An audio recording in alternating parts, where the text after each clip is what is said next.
ये है दैनिक प्रातःकाल का डिजिटल एडिशन प्रातःकाल लाइव।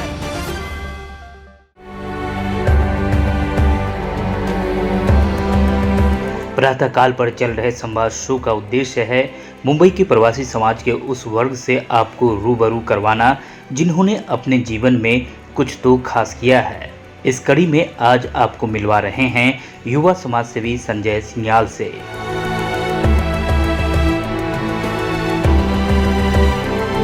मेवाड़ संघ मुंबई के चिकित्सा प्रकोष्ठ के प्रभारी संजय सियाल ने लंबे समय से ऑर्गन डोनेशन के लिए अभियान चला रखा है, जिससे कई लोगों को नई जिंदगी मिली है। सियाल समाज में बढ़ते तलाक को भी खत्म करने के लिए अभियान चला रहे हैं। उन्हें भारतीय जनता पार्टी की ओर से भी महत्वपूर्ण जिम्मेदारी मिली है। उनके साथ संवाद साधा है हमारे संवाददाता मनीष पालीवाल ने, जिसे आपको भी देखना चाहिए। नमस्कार दोस्तों, प्रातःकाल लाइव में आप सभी का स्वागत है। संवाद के इसी क्रम में आज हम पहुंचे हैं मुंबई के गोवंडी क्षेत्र में, जहां हम आपको मेवाड़ के ऐसे युवा से मुलाकात करा रहे हैं जो चिकित्सा क्षेत्र में बहुत अच्छा काम कर रहे हैं। लोगों के ऑर्गन डोनेशन का काम काफ़ी अरसे से करते आ रहे हैं और इनके कार्यों को मुंबई के कई सरकारी गैर सरकारी हॉस्पिटल ने सराहा है। ये मेवाड़ के प्रवासियों के लिए चिकित्सा क्षेत्र में बहुत अच्छा कार्य कर रहे हैं। सामाजिक, राजनीतिक और विविध विषयों से जुड़े हुए संजय जी सियाल से आज हम खुलकर बातचीत करेंगे। संजय जी, स्वागत है प्रातःकाल लाइव में आपका। नमस्कार, प्रणाम। संजय जी, सबसे पहले हम जानना चाहेंगे आपकी पारिवारिक पृष्ठभूमि। आप मेवाड़ में कहाँ के हैं और कितने वर्षों से मुंबई में हैं?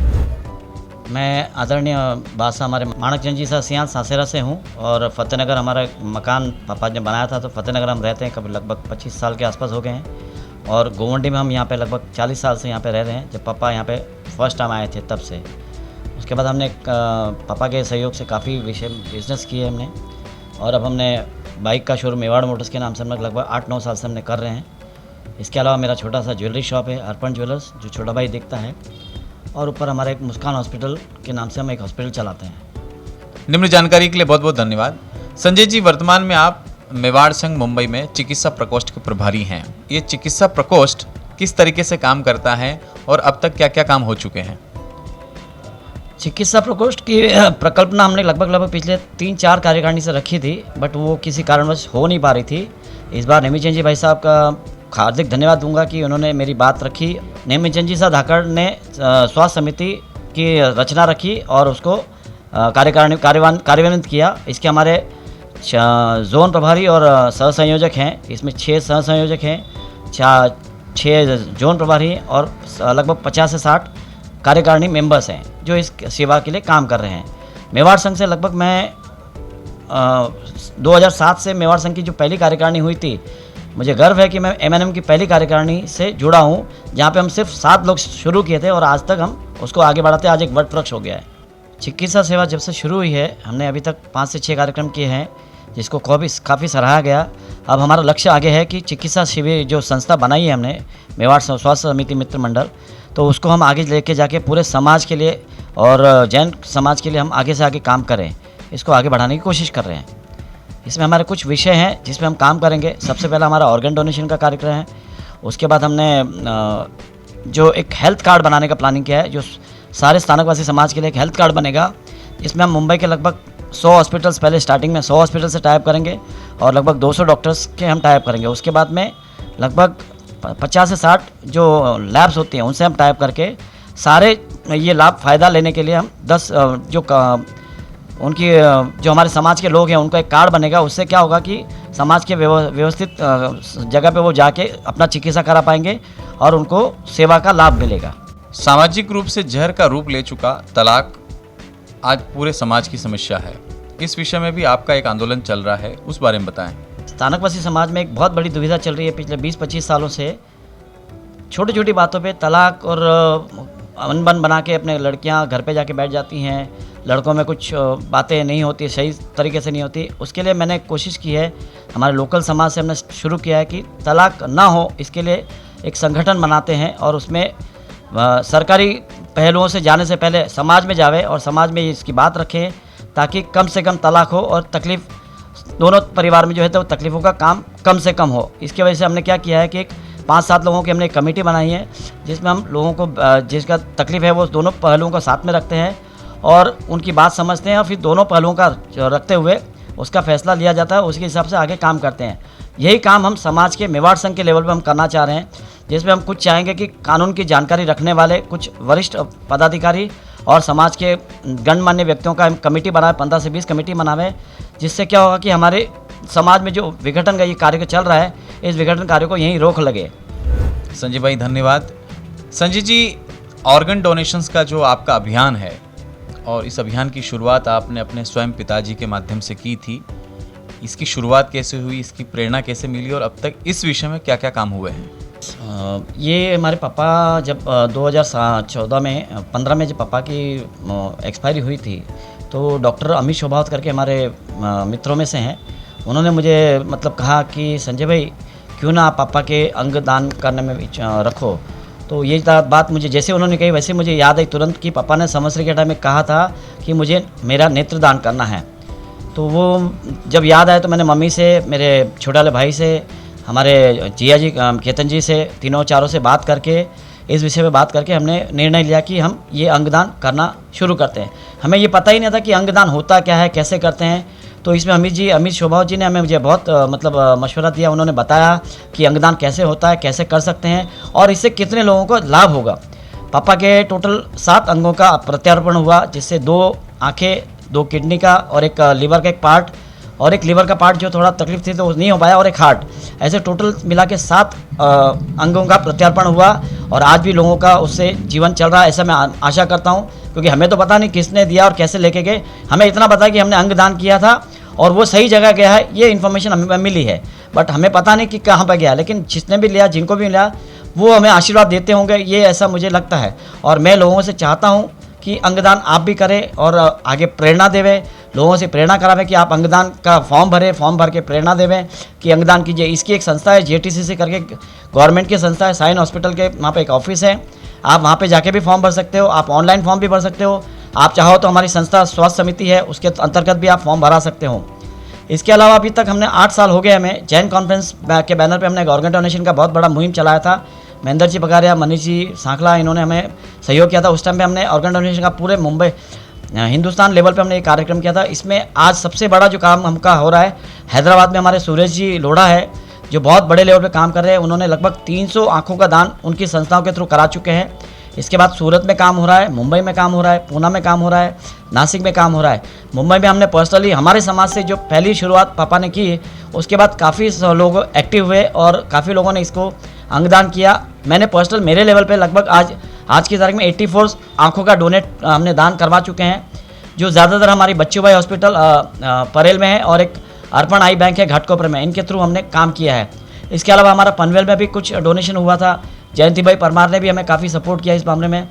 हम चाहते हैं कि आगे अंगदान का और से ज़्यादा लोग इससे जुड़े और काम होवे।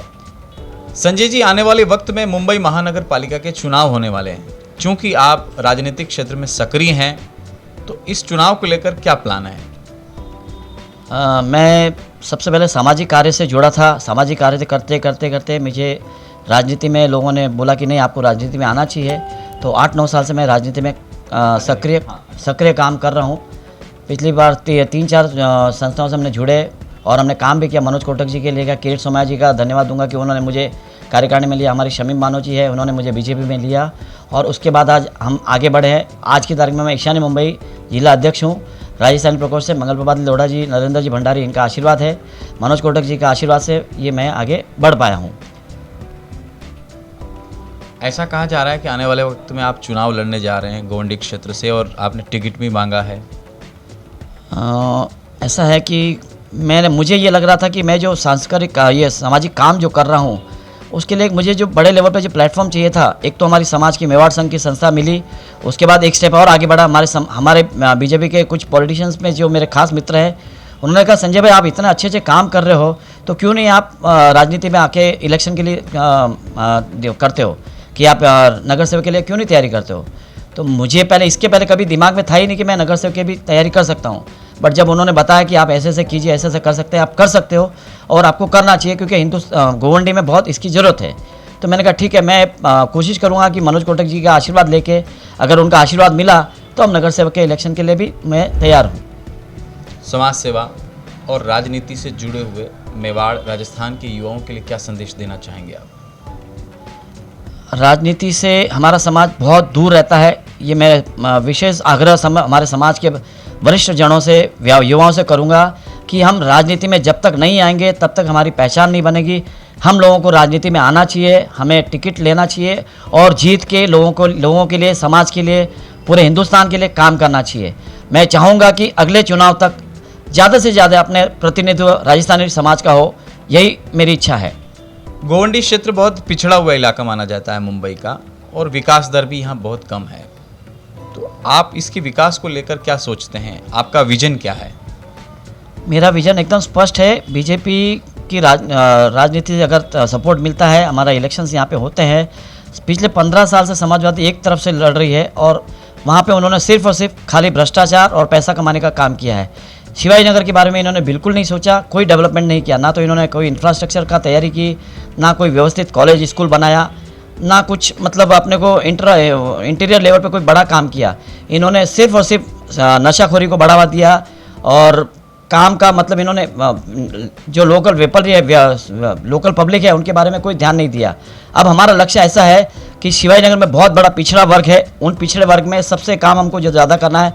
यहाँ पे बहुत सारी विधवाएं, लेडीज़ हैं, बेरोजगार लड़के हैं, सीनियर सिटीजन हैं जो जिनकी देखभाल नहीं होती है, स्वास्थ्य रिलेटेड कोई काम नहीं होता है। तो हमने सबसे पहले ये चारों काम हम लेंगे। स्वास्थ्य रिलेटेड हम एक बड़ा हॉस्पिटल, जो गवर्नमेंट का जो गवर्नमेंट हॉस्पिटल है, उसको अच्छे से सेवा करके वहाँ पे अच्छे से अच्छे काम हम करें। डायलिसिस सेंटर उसी में हम चलाने की कोशिश करेंगे। और एक सबसे बड़ा जो हमारे यहाँ पे तकलीफ है नशाखोरी के खिलाफ हम एक सेंटर बनाएंगे जहाँ पे नशाखोरी छुड़ाने की आदत को जो छुड़ाने की कोशिश की जाए, वहाँ पे बाकायदा प्रोफेशनल तरीके से उसको हम काम करेंगे। हो सका तो हमने एनजीओ का हेल्प लेके उसमें काम करेंगे।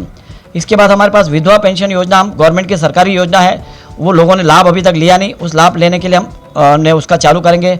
लगभग 100-125 महिलाएं हमारे वार्ड में हैं जिनका हम योजनाएं चालू कराने की कोशिश करेंगे। इसके बाद हम एक रोजगार मिलावा योजना चालू करेंगे जहाँ पे अशिक्षित और शिक्षित जैसे युवा जो हैं उनको कहीं ना कहीं स्वरोजगार या रोजगार की देने की कोशिश हम करेंगे। हमारे बीजेपी पार्टी के थ्रू, हमारे समाज के लोगों के थ्रू, हिंदुस्तान एकता समिति, हमारे मुंबई गोवंडी में मुस्लिम एकता समिति है, उसके सहयोग से, कुछ एनजीओ के सहयोग से हम कम से कम 100 से 125 युवाओं को रोजगार दिलाने की कोशिश करेंगे। ऐसी बहुत सारी योजनाएं हैं, सरकारी योजनाएं जिनका लाभ अभी तक हमारे शिवाजी नगर पब्लिक ने नहीं लिया, इनका हम हेल्प कराने की कोशिश करेंगे। धन्यवाद। तो मित्रों, ये थे संजय सियाल जी, जिन्होंने अपने विजन को बताया, अपनी बातें रखी। फिर मिलते हैं एक और नई शख्सियत के साथ। बने रहें प्रातःकाल लाइव पर।